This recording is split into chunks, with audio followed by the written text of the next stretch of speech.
If you keep pretending, Jimin, I'm going to stop protecting your secret. Suga's words landed harder than the music. Jimin stared at him, smile trembling beneath the white stage lights. Then don't, he whispered, his voice almost swallowed by the screaming crowd. For a moment, Suga said nothing. His eyes dropped to Jimin's wrist, where a thin paper bracelet, something so ordinary no one else noticed, was clenched beneath his sleeve. Then Jimin looked toward the side of the stage, and his expression changed as if he had just seen someone he desperately wished wasn't there. The next second, Suga stepped forward and suddenly lifted him into his arms. The arena erupted, but Jimin didn't laugh. He closed his eyes, gripping Suga's jacket as tears slipped down his face. Who was standing beyond those curtains, and why did Suga already know what Jimin was trying so desperately to hide? Decide for yourself. Was Suga saving Jimin from the moment, or exposing something Jimin never wanted anyone to see? 3 hours before the moment that would leave the entire arena talking, nothing about the evening looked unusual. The venue was already alive behind its walls, but backstage carried a completely different rhythm. Quiet footsteps, clipped instructions from staff, the distant vibration of bass being tested through the speakers, and the constant movement of people who had learned how to make chaos look organized. Jimin sat alone in front of a dressing room mirror, one hand resting on the edge of the table while the other remained hidden beneath his sleeve. The thin paper bracelet around his wrist had been there since earlier that afternoon. It was plain, slightly wrinkled, and marked with a small handwritten number.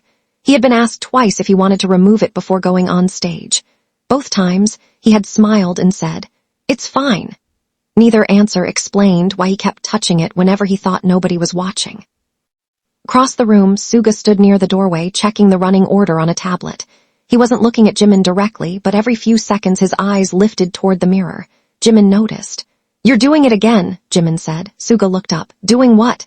"Watching me without actually looking at me." A faint smile appeared on Suga's face, but it disappeared almost immediately. "Maybe you're just easy to notice today." Jimin turned back toward the mirror. "That doesn't make sense." "I know." The answer was simple enough to end the conversation, yet somehow it made the silence heavier. A staff member entered with a headset pressed against one ear and reminded them that the first stage rehearsal would begin in 12 minutes. Jimin nodded. As soon as the door closed, his fingers moved toward the paper bracelet again. Suga noticed. This time he didn't pretend otherwise. "Who gave you that?" he asked. Jimin's hand stopped. "Nobody. That's not an answer. It's the answer I have." Suga studied him for another moment, then looked away. He didn't push. That was one of the things Jimin had come to recognize about him. Suga could ask a question without demanding an immediate answer. But there was something different in his silence that afternoon. It wasn't curiosity anymore. It was concern.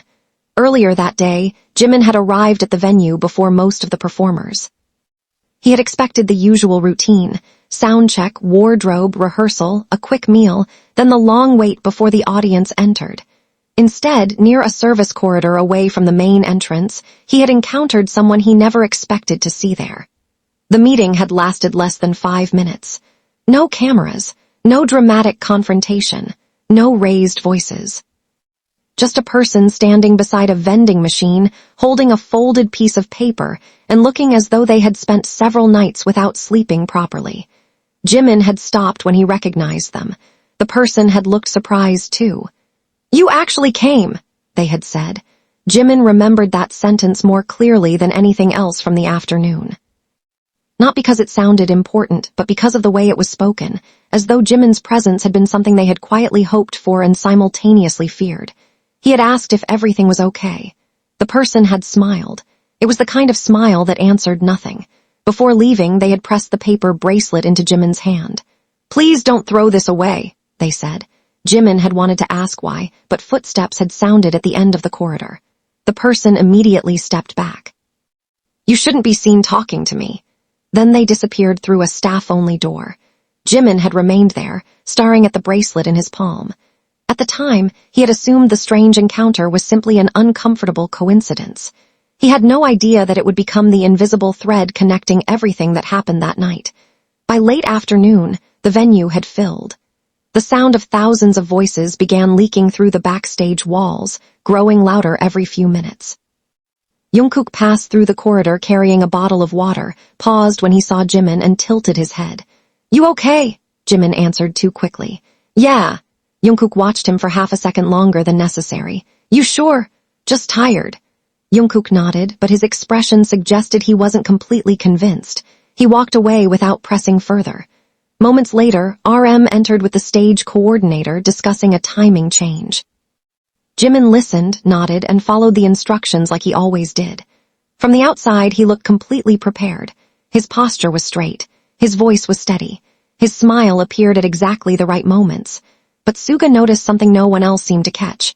Every time the stage entrance opened, Jimin glanced toward the same dark corridor, not toward the audience, not toward the monitors, toward the place where that mysterious person had disappeared earlier. During rehearsal, Suga finally approached him. You keep looking there. Jimin didn't turn around. Where? You know where. A pause. I'm waiting for someone. Suga's expression tightened. Who? Jimin looked at him through the reflection of the dark monitor screen. I don't know if they're coming back. That answer changed something. Suga didn't ask another question. Instead, he reached toward Jimin's sleeve and gently pulled it down, covering the paper bracelet. Keep it hidden, he said. Jimin looked at him. Why? Suga's voice became quieter. Because if someone gave you that for a reason, you should find out what the reason is before everyone else does. The stage manager called their names from the corridor, and the moment ended. Neither of them knew that the same bracelet would soon become more than a private reminder. It would become evidence of a promise Jimin had made without fully understanding it. And somewhere beyond the stage curtains, the person he had been waiting for was already there. They had arrived without telling anyone. They were watching the preparations from a place where the cameras could not reach. The question was no longer whether Jimin would see them again. The question was what would happen when he did. The person behind the curtain had no intention of being seen.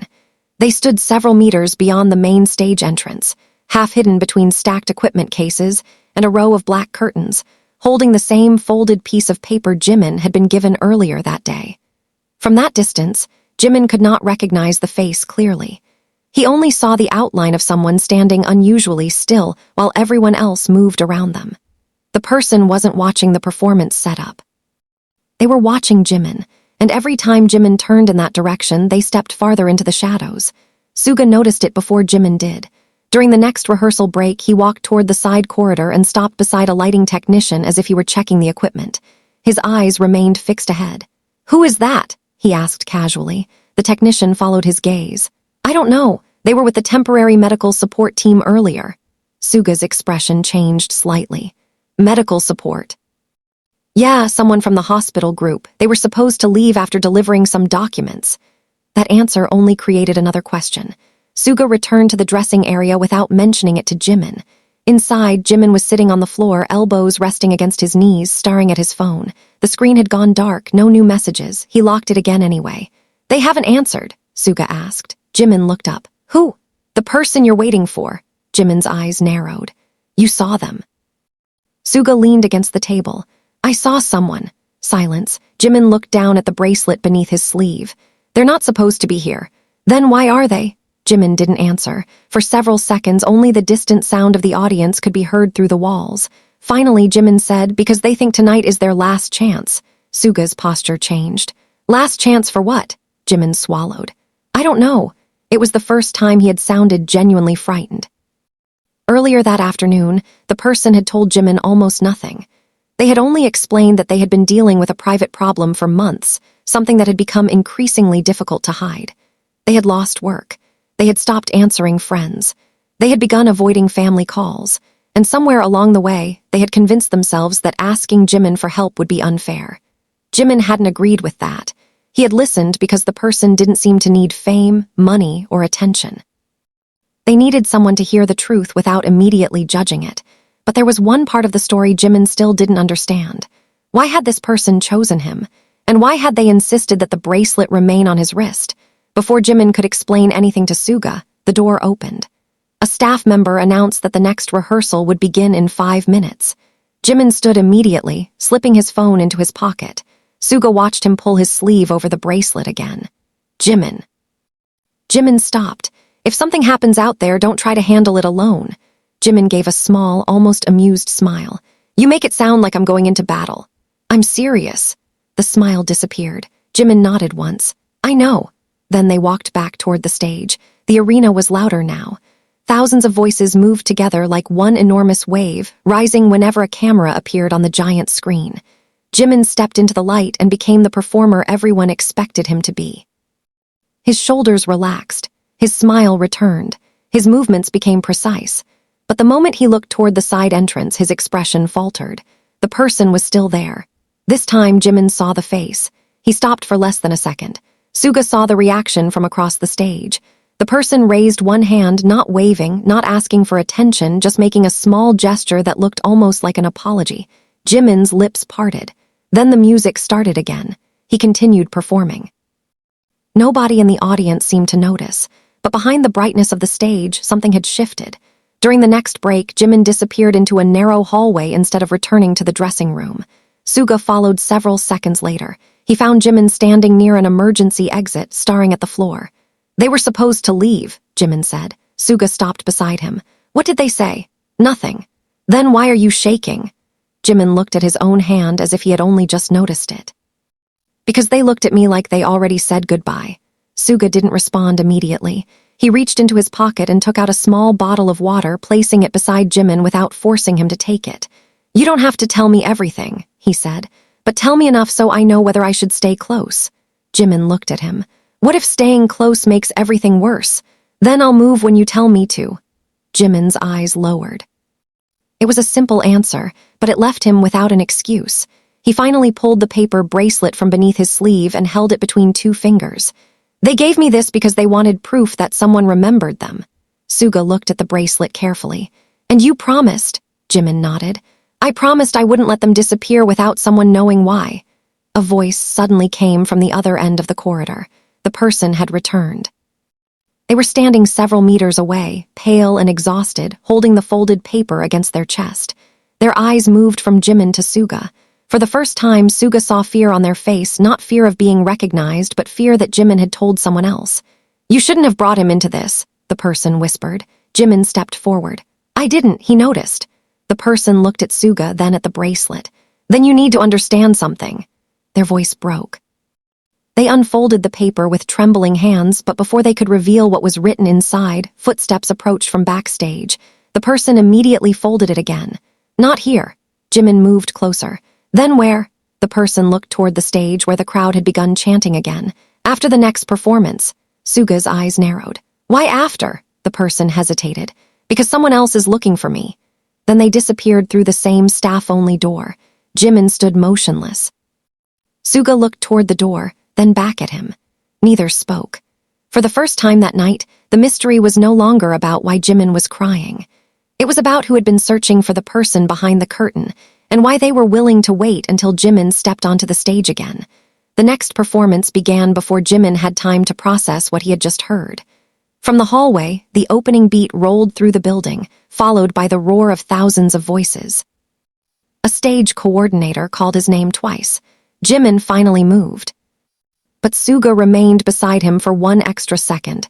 "You don't have to tell me everything," Suga said, "but don't disappear on me." Jimin looked at him, then gave the smallest nod. "I won't." The answer sounded reassuring until Jimin walked into the light and Suga saw the hesitation in his shoulders.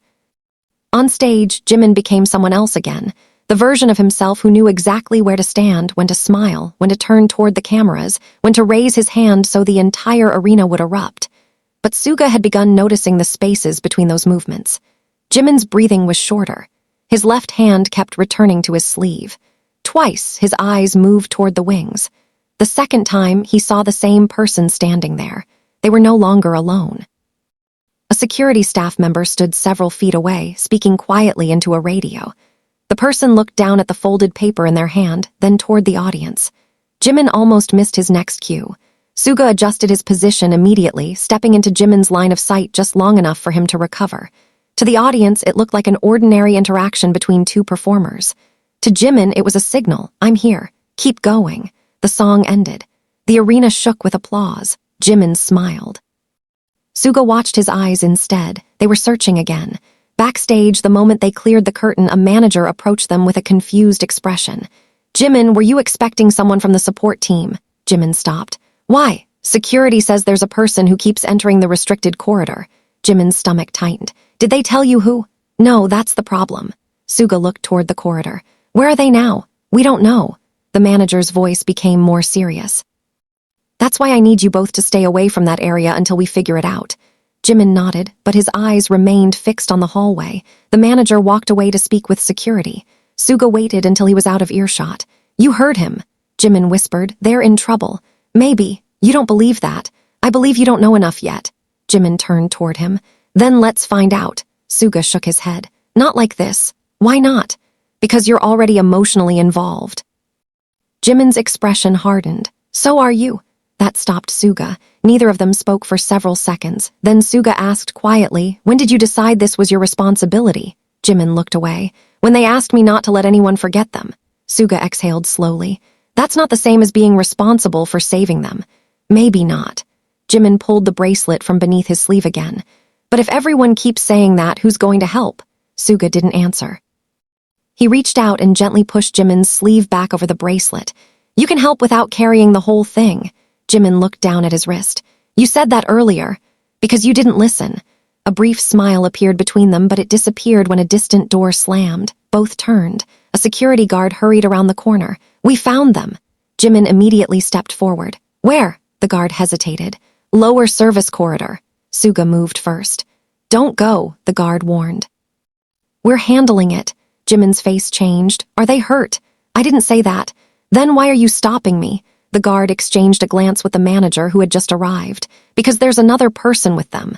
Silence. Suga looked at Jimin. Stay here. Jimin shook his head. No, Jimin, no. His voice was firmer this time. If they're there because of me, I'm going. Suga stared at him for a moment, then nodded. Then I'm coming too. They followed the security team down a narrow corridor that felt completely different from the bright stage above them. The temperature dropped. The sound of the crowd became distant, reduced to a low vibration traveling through concrete walls. They passed stacked road cases, coils of cables, folded barriers, and a monitor displaying the live concert feed. On the screen, Jimin's own face appeared enormous above the audience. For a strange second, he watched himself smiling while walking toward a situation that made his hands cold. At the end of the corridor, voices could be heard. One belonged to the person Jimin had met earlier. The other voice was unfamiliar. You said you wouldn't come here. I had nowhere else to go. You should have told me. I tried. Jimin stopped. Suga placed one hand lightly against his shoulder, preventing him from moving too quickly. The security team stepped ahead. Then the unfamiliar voice said something that made Jimin's face drain of color. You promised you wouldn't involve him. Jimin looked at Suga. They mean me. Suga's eyes narrowed. Stay behind me. The security guard opened the door. Inside, the mysterious person stood near a wall, clutching the folded paper. Across from them was a woman in a plain dark coat, visibly exhausted, with a medical ID hanging around her neck. She wasn't threatening anyone. She looked frightened. The woman saw Jimin and immediately covered her face with one hand. I'm sorry. Jimin stepped forward. Why are you apologizing? She lowered her hand. Because I didn't want you involved. The mysterious person interrupted. This is what I was afraid of. Jimin looked between them. Someone please tell me what is happening. Nobody answered. The woman finally looked at the paper in the other person's hand. You still have it. The person nodded. I couldn't give it to him. Jimin frowned.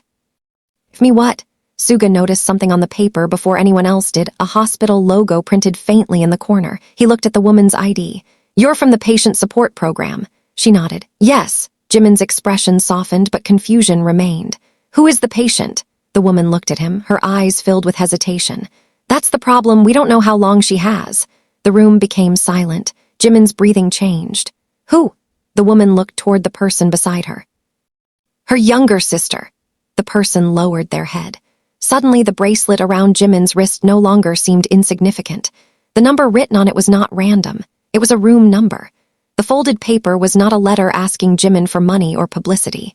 It was a handwritten note from someone who had spent weeks in a hospital room, someone who had apparently asked only one thing, to hear Jimin's voice one more time. But there was still something missing. Jimin looked at the woman. Why didn't anyone tell me? Because she specifically asked us not to contact you directly, the woman replied. Then why bring them here? Suga asked. The woman hesitated. Because she changed her mind. Jimin's eyes moved toward the mysterious person. You brought me here because she changed her mind. No, they whispered. I came because she stopped asking for you. Jimin froze. What? The person finally unfolded the paper. Their hands shook as they read the first line silently. Then they looked up at Jimin. Yesterday, she told me she didn't want to hear your voice anymore. Jimin's face fell. Suga watched him carefully. Why? The person swallowed. Because she said she didn't want her final memory to be of someone she could never repay. Jimin took one step backward. The arena above them erupted again, completely unaware of what was happening beneath the stage. He looked toward the ceiling, toward the distant sound of thousands of people chanting his name. Then he looked at the bracelet. I don't need her to repay me. I know, the person said. She doesn't. That answer hurt more than Jimin expected. The woman from the hospital quietly added, she thinks you have already given too much. Jimin looked at Suga. For the first time that night, he didn't seem to know what to say. Suga didn't tell him to be strong. He didn't tell him everything would be okay. He simply stood beside him. Then a staff member suddenly rushed into the corridor. Jimin, Suga, you have 3 minutes. You're needed on stage. Jimin closed his eyes. 3 minutes. The person in front of him was holding a note that could change everything. Somewhere in a hospital room, someone was waiting or perhaps no longer waiting at all, and thousands of people were already chanting for Jimin to return. He opened his eyes and looked at Suga. What do I do? Suga was silent for a moment. Then he looked toward the stage entrance. First, we go back out there. Jimin stared at him. And after that? Suga's eyes moved toward the folded paper. After that, we make sure nobody disappears without being heard. But neither of them knew that the next time Jimin stepped into the spotlight, the person behind the curtain would make a decision that would force Suga to break one promise of his own. The 3-minute warning came again, sharper this time. Jimin, we really need you. He stood motionless beneath the fluorescent light, staring at the folded hospital note in the stranger's hands. The person who had brought him there suddenly stepped closer. Go, they whispered. She would hate herself if you missed the stage because of her. Jimin looked at them. You keep saying what she wants, but you haven't told me what you want. The question silenced the corridor. For the first time, the person couldn't hide behind the hospital, the note, or the patient. Their eyes dropped. I want her to stop thinking she's a burden. Jimin's expression softened. Then don't make her feel like one. How? Stay. The word was quiet, but it landed heavily. The person looked away, fighting to keep their composure. Suga glanced at the clock. 2 minutes. He walked toward Jimin and lowered his voice. You can't solve this tonight. Jimin nodded slowly. I know. But you can decide what happens next. Jimin looked toward the stage entrance. The roar of the audience was growing louder. Then something caught his attention. On a nearby monitor, the live camera showed the audience holding thousands of glowing lights. But in the lower corner of the screen, a small production monitor displayed the backstage corridor. For less than a second, Jimin saw a familiar figure walking past the service entrance. The woman from the hospital. She wasn't supposed to be leaving yet. Jimin turned sharply. Wait! Suga followed his gaze. What? Look at the monitor. They watched. The woman stopped near the emergency exit, removed her headset, and handed something to a security guard. Then she looked directly toward the camera. Her lips moved. No sound came through. Jimin couldn't hear the words, but he understood the gesture. She pointed toward the hospital note, then toward the stage. Then she shook her head. She's trying to tell us something, Jimin said. Suga stepped closer to the monitor. Or she's trying to stop something. Jimin's eyes narrowed. The woman disappeared from the frame. I need to talk to her. After the stage. Suga, after. His voice wasn't loud, but it carried enough certainty to stop Jimin. If you walk out there right now carrying this much, everyone will see it. Jimin looked down. Maybe I don't care anymore. Suga stared at him. You will. A stage coordinator appeared at the door. Now. Jimin took a breath, then another. He pulled the paper bracelet tighter around his wrist. Suga noticed the movement. Don't lose that. Jimin looked at him. Why? Because you kept it for a reason. The stage doors opened. Light flooded the corridor. The sound was immediate, thousands of voices, music, cameras, footsteps, and the deep vibration of the arena itself. Jimin stepped forward. Suga followed. As soon as they appeared, the crowd erupted.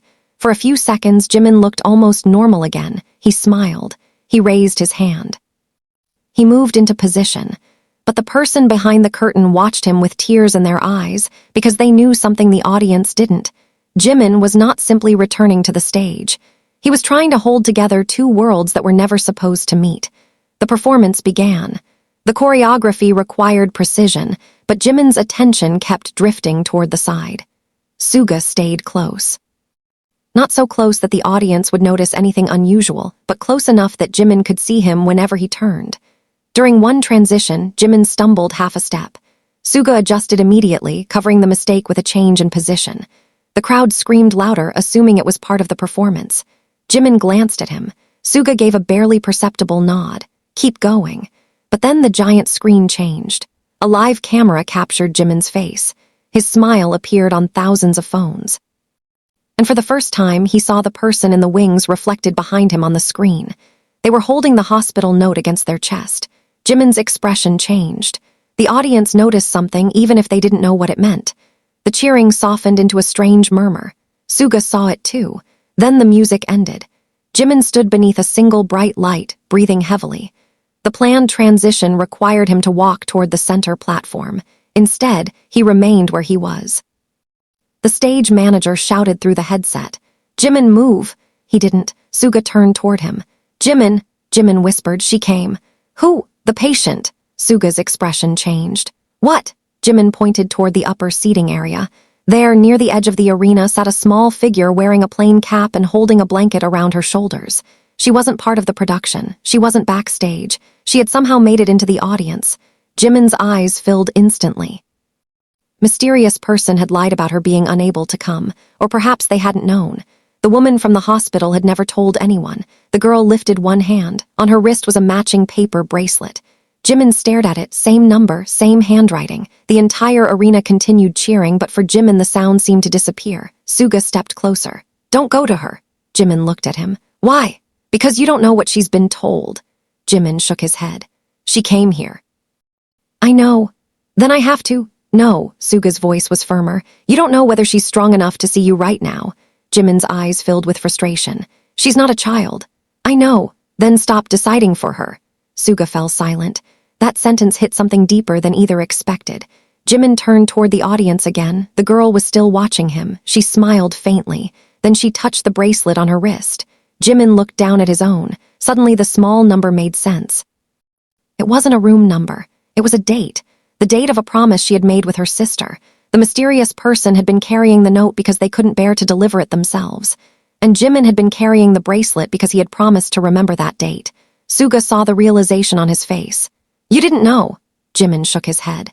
"No." The girl in the audience slowly stood. She was visibly weak, but she remained upright. The crowd around her noticed and began creating space. No one knew why. They simply saw someone standing while everyone else watched the stage. Jimin took one step forward, then another. A security guard immediately approached the girl, but she shook her head and pointed toward the stage. Jimin's eyes moved toward Suga. There was a question in them. Suga answered without words. He stepped forward. Then before Jimin could protest, Suga walked toward him, placed one hand behind his back, and quietly said, "You can't reach her from there." Jimin blinked. "What?" Suga looked at him. "You're going to fall if you keep standing like that." Jimin started to laugh through his tears. "I'm fine." "You're not."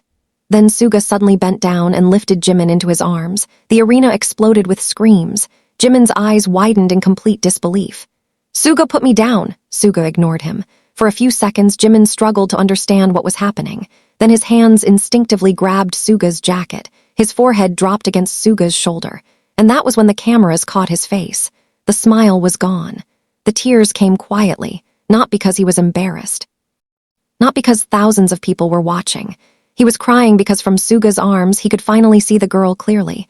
And she was crying too, but the most important detail was still hidden. The paper bracelet on Jimin's wrist had torn slightly when Suga lifted him.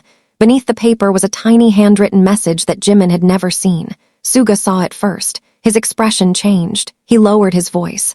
"Jimin, don't read that yet." Jimin looked down. "Why?" Suga tightened his hold. "'Cause if I'm right, tonight isn't about her asking you to remember her." He looked toward the audience. "It's about what she wants you to do after you remember." The music had stopped. The arena had gone unusually quiet. And for the first time that night, Suga wasn't looking at Jimin. He was looking directly at the girl in the audience, as though he had finally understood why she had come. The arena remained strangely quiet after the music stopped, but behind the curtain, the silence felt even heavier. Suga finally lowered Jimin carefully onto the stage floor, making sure his feet were steady before releasing him. Jimin immediately looked at the torn bracelet. "What did you see?" Suga didn't answer. He glanced toward the audience, then toward the stage manager who was desperately trying to understand why the planned performance had suddenly stopped. "Come with me," Suga said. "Where?" "Somewhere nobody can hear us." Jimin hesitated. His eyes remained fixed on the girl in the audience. She was still standing, one hand pressed against her chest. A hospital staff member stood beside her now, quietly speaking to security. Jimin wanted to go to her, but Suga gently touched his arm. "Not yet. You keep saying that, because you keep trying to solve everything in 1 minute." Jimin looked at him. "And you keep acting like you know what I'm supposed to do." Suga's expression tightened. "I don't." A pause. "That's why I'm asking you to slow down."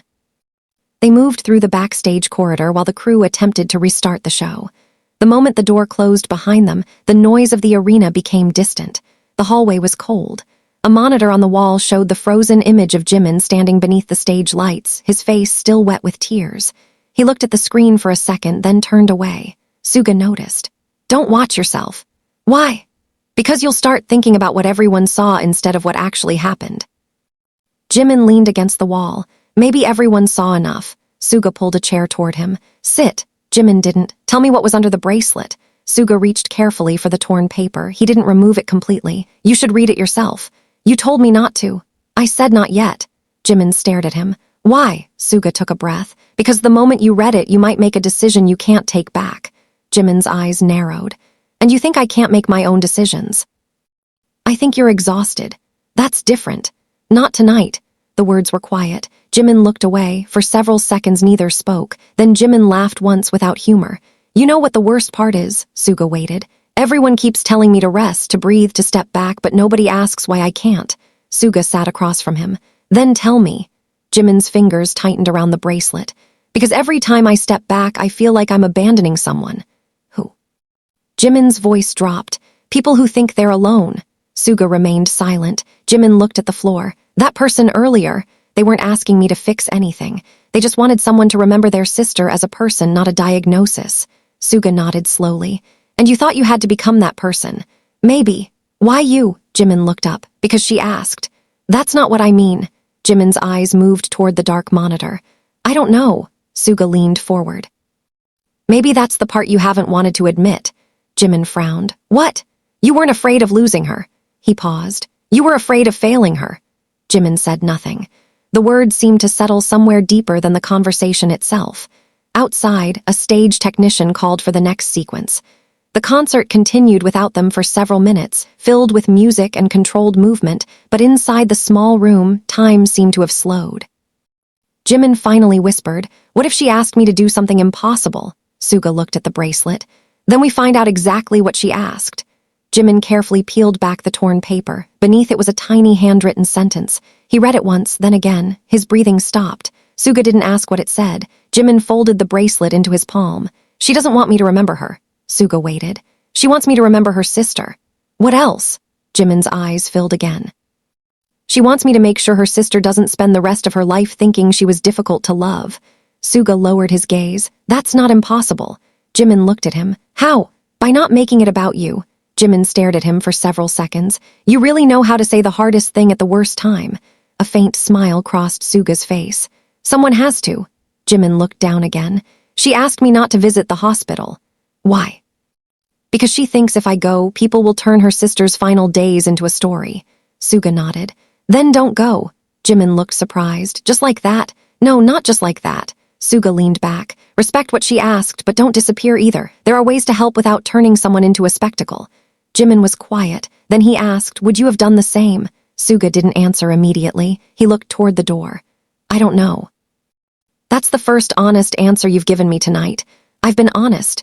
"You've been careful." Suga smiled faintly. "Sometimes those are the same thing." Jimin looked at the torn bracelet.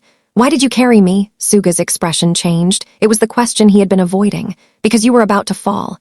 "I wasn't. You were. In front of everyone. I didn't care who was watching." Jimin looked at him. "You knew people would talk." "Let them. They'll make stories." "They always do." Jimin's smile returned for half a second. "You really don't care." Suga shook his head. "Not when you look like you're trying to hold yourself together with one hand." The room fell silent again. Jimin looked away quickly, blinking. Suga didn't reach for him. He simply remained there. That small decision mattered. He didn't try to stop the tears. He didn't demand an explanation. He allowed the silence to remain his. After a while, Jimin whispered, "When I saw her standing there, I thought she came because she wanted something from me." Suga looked at him. "And now? Now I think she came because she wanted me to see her sister one last time without turning away." Suga nodded. "Maybe that's all you need to do tonight." Jimin took a long breath. "But what happens tomorrow? Tomorrow is tomorrow. That's not an answer. It's the only answer that doesn't make you carry 10 days at once." Jimin looked at him and laughed quietly. "You always do that." "Do what?" "Make something complicated sound annoyingly simple." Suga shrugged. "It usually is simple. We just make it complicated because we're scared." The words stayed between them. Jimin looked down at the bracelet again. The paper was torn, the ink slightly smudged from sweat and tears. Something that had looked insignificant hours earlier had become the most important thing he carried. Then the door opened. The hospital staff member stood there. Her face was pale. "Jimin," he stood immediately. "Is she okay?" The woman hesitated. "She wants to see you." Jimin's heart seemed to stop. "Here, no, she wants you to stay on stage." Jimin frowned. "Why?" The woman looked toward Suga. "Because she says she doesn't want her final memory to be a private room." Jimin's eyes filled again. "Then what does she want?" The woman swallowed. "She wants to watch you finish the song you stopped." Jimin looked toward the door. Somewhere beyond it, thousands of people were still waiting. Suga stood beside him. "Then we finish it." Jimin nodded, but before they could leave, the woman added one more sentence. "There is something else." Jimin turned. "What?" She looked at the bracelet. "Her sister wrote that message before she ever knew you would meet her." Jimin froze. Suga's expression changed. "What does that mean?" The woman answered quietly. "It means this wasn't planned tonight." Jimin looked at Suga. The mystery had just shifted again. The meeting earlier that afternoon had not been the beginning of the story. It had been the middle. And somewhere before that moment, someone had already decided that Jimin would become part of a promise he didn't even know existed. The stage manager called again. The lights were waiting. Jimin closed his hand around the bracelet and stepped toward the door. Suga followed. Neither of them knew that when they returned to the stage, the audience would see a completely different Jimin, and that the person watching from the seats was about to reveal the one detail that would finally explain why Suga had recognized the meaning of that bracelet before Jimin did. When the stage lights came back on, the arena erupted as if nothing had happened, but Jimin stepped into the center of the light with a different kind of stillness.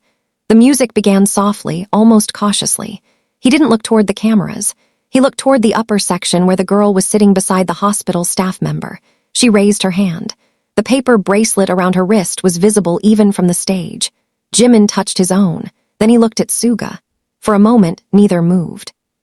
The crowd began to cheer louder, sensing that something unusual was happening even though they couldn't possibly know the story behind it. Jimin lifted the microphone. "I want to sing this one for someone who reminded me that being remembered can be a kind of kindness." He stopped before saying anything more. Suga stood a few steps behind him, watching carefully. The music continued. Jimin began singing, but his voice was softer than before. Halfway through the first verse, his eyes found the girl again. She was crying. Jimin smiled at her, and this time the smile wasn't the polished expression from earlier. It was small, imperfect, almost private. Then something unexpected happened. The girl removed her bracelet and held it above her head. The number on it was visible on the giant screen because the camera had followed her movement. The arena fell into a strange silence. Jimin looked at the screen and suddenly understood. The number wasn't only a date. It was the day her sister had first heard one of Jimin's songs during a difficult night in the hospital. She had written that date down because it was the first night in weeks she had stopped asking how much time she had left. She had simply listened. Jimin's eyes filled. The person who had brought the message to him stepped into view beside the girl. They looked toward Jimin and mouthed one word. "Thank you." Jimin lowered the microphone for a moment. Suga immediately moved closer. "Keep breathing," he whispered. Jimin nodded, but his eyes were already overflowing. He tried to continue. The first line came out broken. He stopped. The audience remained silent. Somewhere in the darkness, a camera operator lowered the camera slightly, as if instinctively understanding that this was no longer a moment that needed to be captured from every angle. Jimin turned away, pressing his lips together. Suga stepped beside him. He didn't speak into the microphone. He didn't explain anything. He simply stood there. The crowd began to clap softly, one person, then another. Soon the entire arena was filled with a slow, steady rhythm of applause. Jimin looked toward the audience, stunned. Suga leaned closer. You don't have to finish if you can't. Jimin shook his head. I want to. Then don't sing for everyone. Jimin looked at him. Who should I sing for? Suga nodded toward the girl. Her. Jimin turned back. The music restarted from the beginning. This time his voice was still trembling, but he didn't try to hide it. The girl watched him with both hands around the bracelet. When the song reached its final section, she smiled through her tears. Jimin smiled back. The moment could have ended there, it should have. But then the mysterious person stepped toward the stage barrier. Security moved immediately, but the person raised both hands. Please, they said. Just 1 second. Jimin recognized the voice. Let them through, he said. The security guard hesitated. Suga looked toward the stage manager, then nodded. The person approached the edge of the stage but stopped several meters away. They were crying now.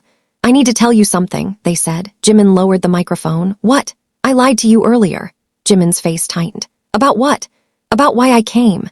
The crowd could not hear the full conversation, but the nearby microphones picked up fragments. I didn't come because she wanted you to remember her. Jimin stared. Then why? The person looked toward the girl. Because she was afraid you would think she was the reason you had to cry. Jimin's eyes widened. What? She kept saying she didn't want to become someone's sad memory. The person wiped their face. She wanted one thing. She wanted to know if you would still smile when you saw her. Jimin looked at the girl. She was smiling now. He turned back. That's why you gave me the bracelet. The person nodded. She told me that if you kept it, she'd know you understood. Jimin looked down at the torn paper. Suddenly, Suga stepped forward. There's something you haven't told him. The person looked at Suga. What? The message underneath. Silence. Jimin turned toward Suga. You knew. Suga shook his head. I saw part of it. The person stared at him, then slowly nodded. She wrote another sentence. Jimin waited. She said if you ever started blaming yourself, Suga was the only person she trusted to stop you. Jimin's expression broke. He looked at Suga. Me. Suga didn't answer. The person continued. She had seen enough interviews, performances, and moments from a distance to understand something. You don't know how to leave people behind once you care about them. Jimin laughed through tears. That's not true. Suga looked at him. It is. Jimin shook his head. Don't agree with them. Suga's mouth curved into the faintest smile. Too late. The crowd laughed softly, releasing some of the tension. Jimin wiped his face. So that's why you carried me. Suga looked at him. No. Jimin frowned. Then why? Because you were trying to walk toward her before you knew whether she wanted you to. Jimin fell silent. Suga continued. You were about to turn her last memory into another promise you couldn't keep. Jimin stared at him. And you thought carrying me would stop that. I knew it would give you 1 second to think. Jimin looked at the stage floor. 1 second. Sometimes that's enough. The words were simple. But they brought the opening moment back in a completely different way. The controversial sentence Suga had spoken earlier. If you keep pretending, Jimin, I'm going to stop protecting your secret, had never been about exposing Jimin. It had been about protecting him from the habit of pretending he could carry every person's pain alone. The person behind the curtain wasn't hiding a scandal. They were hiding a family that was trying desperately to protect someone's dignity. The bracelet wasn't proof of a secret relationship. It was proof of a promise. And the tears Jimin had shed in Suga's arms weren't because he had been embarrassed by being carried. They came because, for one brief moment, someone had taken the weight from his hands. Jimin looked toward Suga. You could have just told me. Suga shook his head. You wouldn't have listened. Jimin laughed softly. Probably. Then the girl in the audience stood again. She raised the bracelet one final time. Jimin bowed his head. The entire arena followed with a wave of applause. No announcement was made. No name was revealed. No private details were turned into entertainment. Jimin simply stood beneath the lights while Suga remained beside him. Then Jimin did something nobody expected. He stepped towards Suga and quietly held out his arms. Suga looked confused. What? Jimin smiled through the last of his tears. You started this, Suga sighed. Don't. Jimin laughed. The audience erupted again. Suga shook his head, but this time he stepped forward and wrapped an arm around Jimin's shoulders. Jimin leaned into him for a moment, then looked back toward the girl. She was smiling. And somewhere beyond the stage, the hospital staff member received a quiet phone call. Her expression changed. She stepped away from the crowd and covered her mouth. Jimin didn't see it. Suga did. Their eyes met across the stage. The concert still had another hour to go. But suddenly, Suga understood that the most difficult part of the night had not ended. It had only changed shape. because the phone call carried news that would determine what happened after the lights went out, and whether the promise represented by that tiny paper bracelet could actually be kept. The concert continued, but the atmosphere had changed. Jimin returned to the choreography, answered the audience with the same familiar gestures, and even laughed when one of the members made a mistake during the next segment. From the outside, everything looked normal again. Only Suga kept glancing toward the side of the stage. The hospital staff member had disappeared from the visible area, so had the girl. The person who had brought them remained near the security corridor, staring at the floor as if afraid to look toward the stage again. Jimin noticed. During a transition, he quietly asked a staff member, "Where did they go?" The answer came quickly. "The hospital team took them somewhere private." Jimin nodded, but his expression remained unsettled. He finished the next performance without another mistake. Still, something had shifted inside him. The urgency that had consumed him earlier was slowly being replaced by something quieter. The realization that helping someone did not always mean being physically present for every moment. Sometimes it meant respecting the moment when they needed privacy more than they needed attention. Near the end of the concert, Jimin finally saw the hospital staff member waiting backstage. Her face told him before she spoke that something had happened. "Is she okay?" he asked. The woman took a breath. "She was taken back to the hospital." Jimin's shoulders dropped. "Was she in pain?" "She was tired." He looked down. "Did she say anything?" The woman hesitated. "She asked whether you finished the song." Jimin closed his eyes briefly. "I did." "She smiled when I told her." That was all. No dramatic announcement, no miracle, no sudden reversal, just a small smile from someone whose world had become smaller than the arena surrounding Jimin. He nodded. "Thank you for telling me." The woman started to leave, then stopped. "There's something else." Jimin looked up. "Her sister wants to apologize." "For what?" "For bringing you into this." Jimin shook his head. "She doesn't need to." The woman gave him a tired smile. "I told her that." Then she left. Suga appeared a few seconds later, carrying 2 bottles of water. He handed one to Jimin. "You okay?" Jimin looked at him. "I don't know." "Good answer." Jimin laughed softly. "That's your favorite answer." "Because it's usually honest." They stood quietly in the empty corridor while the final applause rolled through the walls. The other members began returning backstage one by one. Jungkook noticed Jimin's face immediately. "You all right?" Jimin nodded. "Yeah, just tired." Jungkook looked toward Suga. Suga gave a small nod. Jungkook understood there was more to the story but didn't ask. RM arrived moments later and placed a hand briefly on Jimin's shoulder. "You don't have to explain anything." Jimin looked at him with gratitude. Jin handed Jimin a towel. J-Hope quietly placed a bottle of water beside him. V stayed nearby without saying anything. None of them demanded the story. Their silence gave Jimin room to breathe.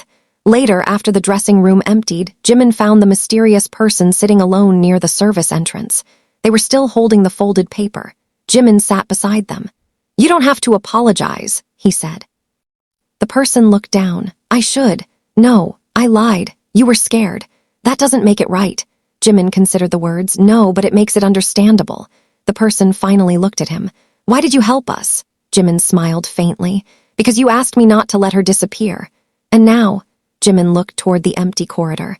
"Now I think she doesn't need me to make her unforgettable. She needs people around her to remember who she is while she's still here." Person began to cry quietly. Jimin didn't touch them. He simply stayed.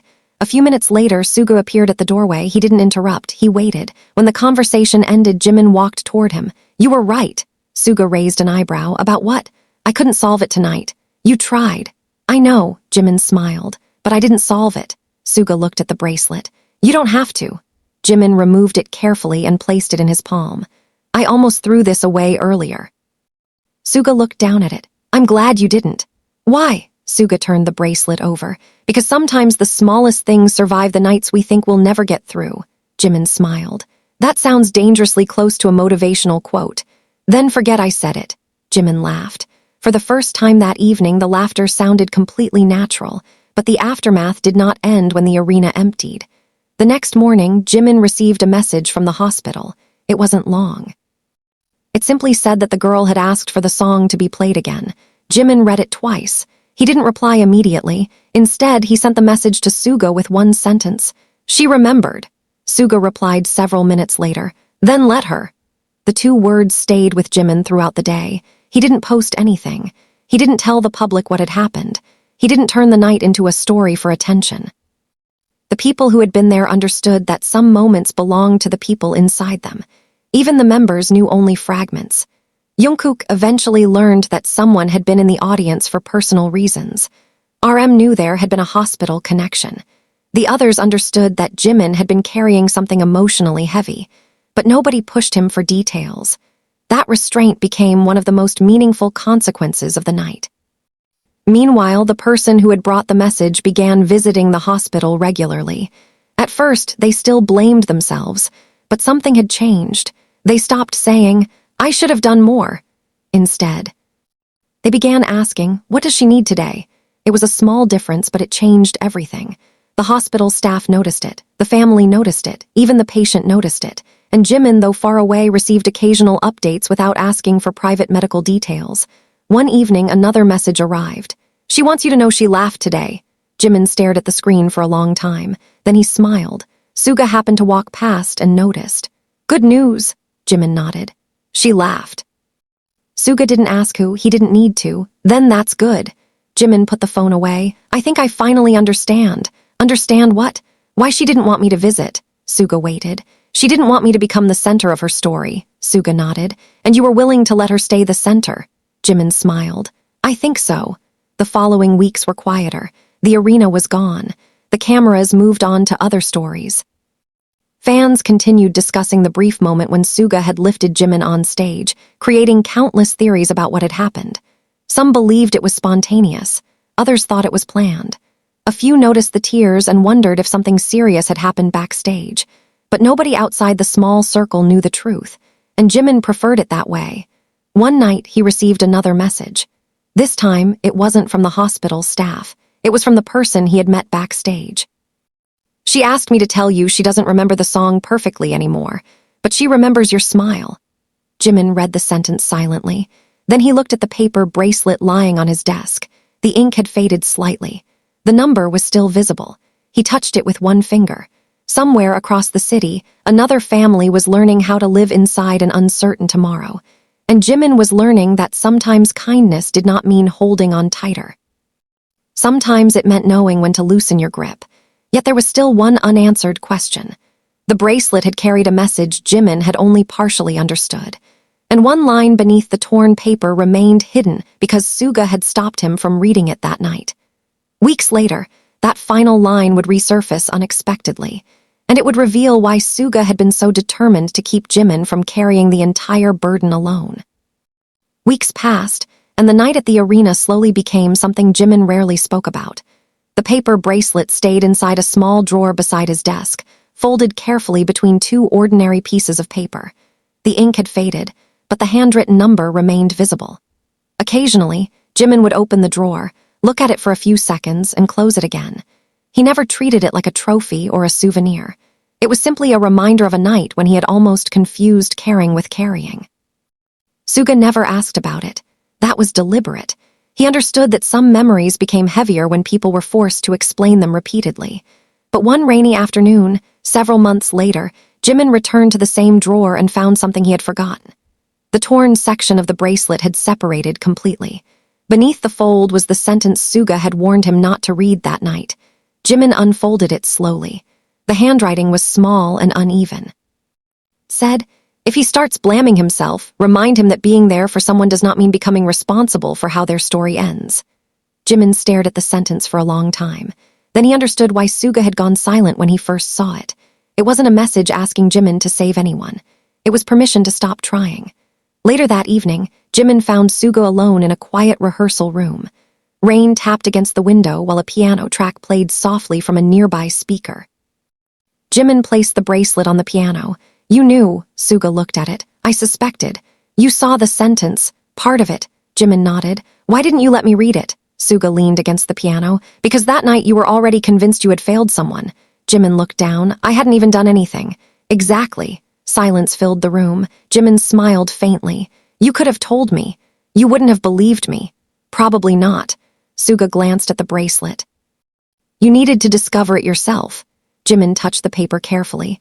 "I think that night changed how I see people." "How?" "I used to think helping someone meant finding the answer." Suga waited. "Now I think sometimes it means staying long enough for them to find their own." Suga nodded once. no dramatic response, no speech, just understanding. Months later, the person from that night started a small private support project for families who spent long periods in hospitals. It wasn't connected publicly to Jimin or Suga. There were no photographs of celebrities, no promotional announcements, and no attempt to turn the original encounter into publicity. It began with something much smaller: transportation assistance, meal vouchers, quiet rooms, and volunteers willing to sit with families who were too exhausted to explain what they needed. The idea came from one sentence Jimin had said backstage. "What does she need today?" Not what could be fixed. Not what could be changed forever. Just what was needed that day. The project eventually helped dozens of families. Jimin never took credit. Suga never mentioned it publicly. Even the members only knew that Jimin occasionally supported something privately. The most important part was that the people receiving help didn't know the full story either. They simply knew someone had decided that difficult days shouldn't have to be survived alone. 1 year after the concert, Jimin returned to the same city for another performance. The venue was different, the schedule was different, and the crowd knew nothing about the private history attached to that place. During rehearsal, he walked through a quiet backstage corridor and noticed a small paper bracelet lying on a table. For a moment, he stopped. It wasn't the same bracelet. It was a temporary pass used by hospital volunteers, but the sight triggered the memory immediately. Touched his wrist unconsciously. Suga noticed from across the corridor. "You okay?" Jimin smiled. "Yeah, really?" Jimin looked at the bracelet on the table. "I remembered something." Suga waited. "That's all." Suga nodded. They continued walking. Later that evening, after the show, Jimin received a message from the person he had met a year earlier. It contained only a photograph of a handwritten note, no hospital information, no private details, just one sentence: "She still remembers the smile." Jimin looked at the screen. He didn't cry this time. He simply sat quietly for a while. Then he forwarded the photograph to Suga. Suga replied with a single line. "Good." Jimin smiled. But the story had one final callback waiting for them. During the next rehearsal, Jimin found himself standing in the exact position where Suga had once lifted him. He laughed when he remembered how confused he had been. "You know," Jimin said, "I still can't believe you actually carried me." Suga looked at him. "You were falling." "You keep saying that." "Because it's true," Jimin smiled. "Maybe I wasn't." Suga glanced toward the empty seats. "Maybe you were." Jimin didn't argue. He looked toward the stage lights, then down at his wrist. There was no bracelet there anymore, but the memory remained. The significance of that small object had changed. At first, it had represented fear. Then it represented responsibility. Later, it represented permission to let go. Now it represented something quieter, remembrance without possession. And that became the lasting legacy of the night. Not the photograph of Suga carrying Jimin. Not the cheering audience. Not the countless theories about what had happened behind the curtain. The legacy was a choice two people made when nobody was watching, to protect someone's dignity instead of turning their pain into a spectacle. Jimin had once believed that if he cared enough, he could prevent people from hurting. Suga had shown him something different. You can care deeply and still accept that some things are beyond your control. You can stay without taking ownership. You can remember someone without pretending you were the reason they survived. And sometimes the greatest act of kindness is not carrying another person to the finish line, but standing beside them long enough for them to take the next step themselves. Yet one question remained, because Jimin had never asked what happened after that final message. The answer would come only when he finally received a photograph from the family. A photograph containing something small in the corner that brought him back to the very first moment of that night, when Suga had told him not to throw the bracelet away. The photograph arrived on an ordinary afternoon, almost a year after the night at the arena. Jimin opened it without expecting anything more than another quiet update. Instead, he saw a small table beside a hospital window, sunlight falling across a handwritten note and a paper bracelet. In the corner of the photograph was the same number that had once seemed meaningless. Beneath it, someone had written a single sentence. "Some memories are not meant to keep us from moving forward. They are meant to remind us why we kept going." Jimin stared at the image for a long time. He didn't immediately call anyone. He simply placed the phone beside him and looked toward the window. Later, when he showed Suga the photograph, neither of them spoke for several seconds. Suga eventually pointed at the bracelet.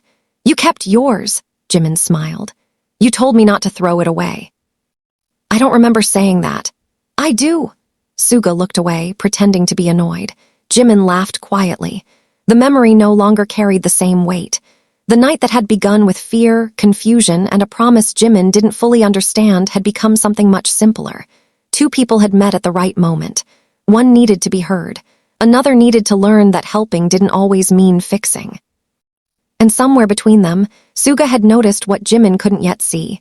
Sometimes the person who looks strongest is the one who most needs permission to put something down.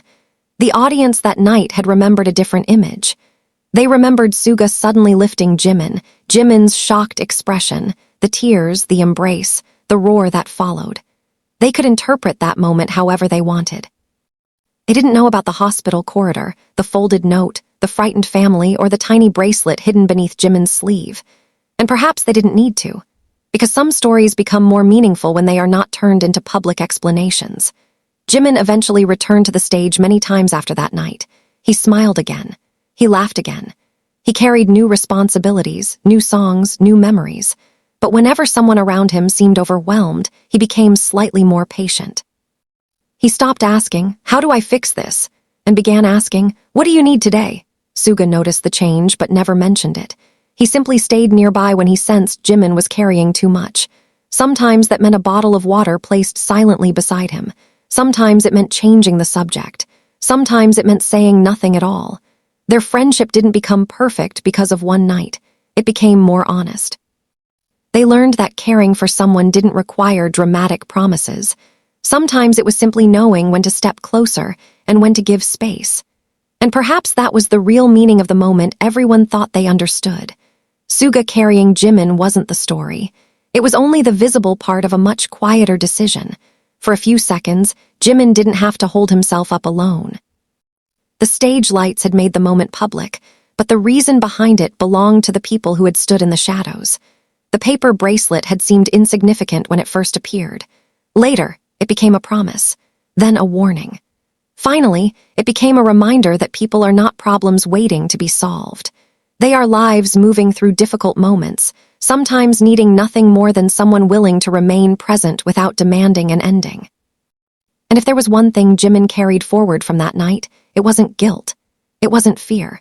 It wasn't even the memory of being lifted into Suga's arms. It was the understanding that kindness can be quiet enough to disappear from the cameras and still change someone's life. Years later, the bracelet was no longer on Jimin's desk. The paper had finally become too fragile to preserve. But before he let it go, he photographed it one last time. The image stayed on his phone. Not as proof of what happened, but as proof of what he had learned. On the screen, the faded number looked almost meaningless again.